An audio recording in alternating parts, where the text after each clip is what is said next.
I'm not far from Vancouver. It's an area called Mud Flats or Mud Bay. It's not far from Boundary Bay Airport.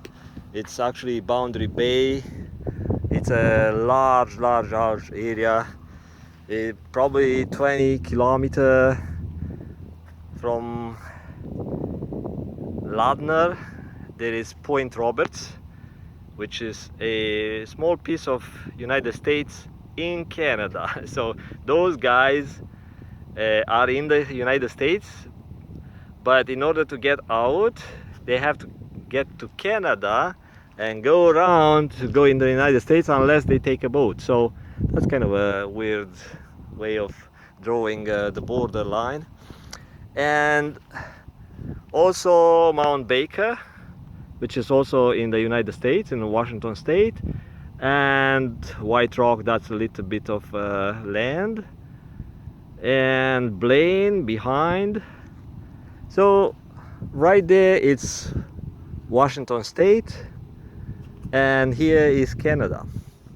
And this area, like I said, is called Boundary Bay or Mud Bay, different name, different areas. And you see the ocean, the water, it's at low tide right now. Low tide is about 6 p.m. Water is coming in. I can see about an hour ago when I started towards the water. The water was not that close, and now it's like another 100 meters inland. And I want to show you mud flats. Lots of marine or sea life, and this is an area that right now has some water. Earlier, about maybe an hour ago, was not that much water, so it was dry, and somehow the water is coming in underneath. So that's kind of one of the dangers. Let's say you advance, you go close to the water, and the content of the shore here, the sand, is so soft. It's not like a regular beach sand. This is very soft sand that can mix with water pretty fast, and it can make a muddy kind of a solution, you see.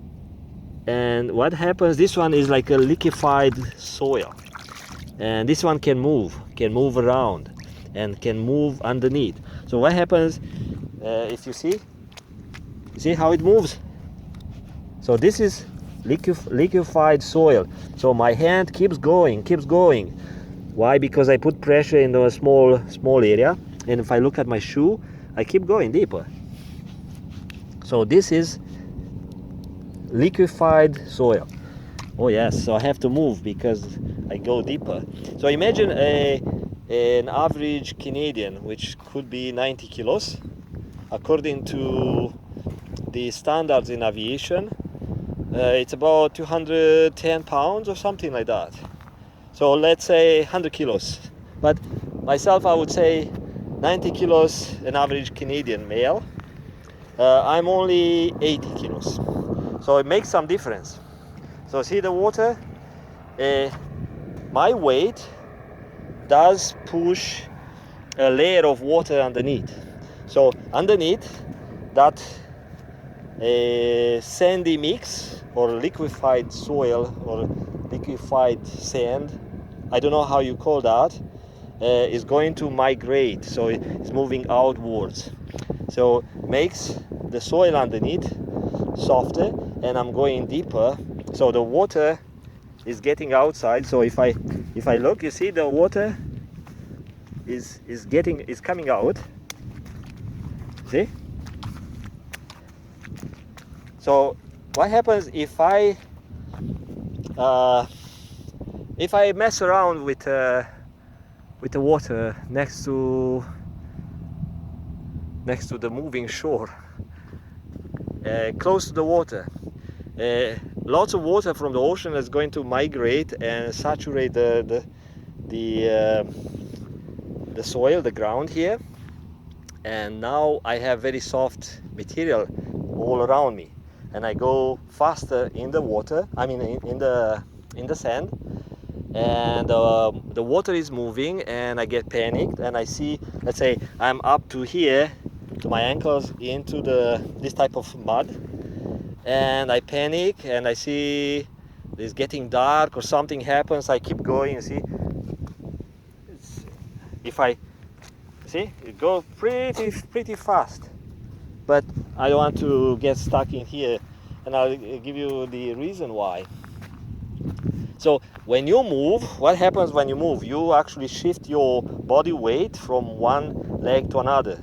You're in panic, you start moving, and actually you start pushing the water from underneath, you push it outwards, and you make more liquefied soil under your feet, and you go deeper.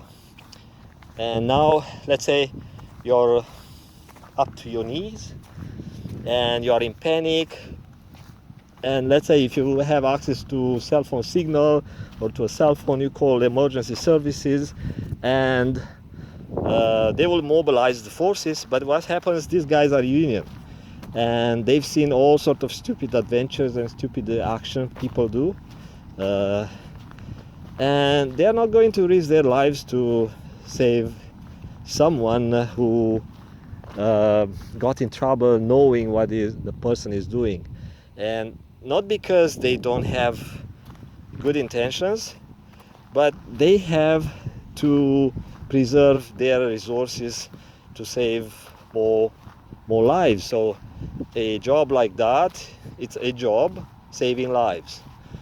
And like in an airplane, when the mask goes first into the mother, then into the baby, for the same reasons, these guys have to make sure they don't get in trouble.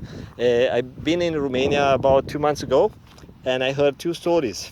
When firefighter went into a hot springs and trying to save some young guy who got dizzy because of carbon dioxide, and the guy was already dead, but nobody knew because it's dark in there, and firefighter got in there, died, and since then they closed the hot spring. They just ran a pipe somewhere outside the area. And there was another one, very similar story. So in different countries, the firefighters probably follow different type of work procedures. Maybe those guys are more courageous. Maybe the firefighters don't have so many incidents to deal with, and they think, oh yeah, you know what, I'm saving a life once a month or something, someone is dying, okay, that's my chance, I'm going to save that guy, and the firefighter goes in and dies. So here it's a different attitudes.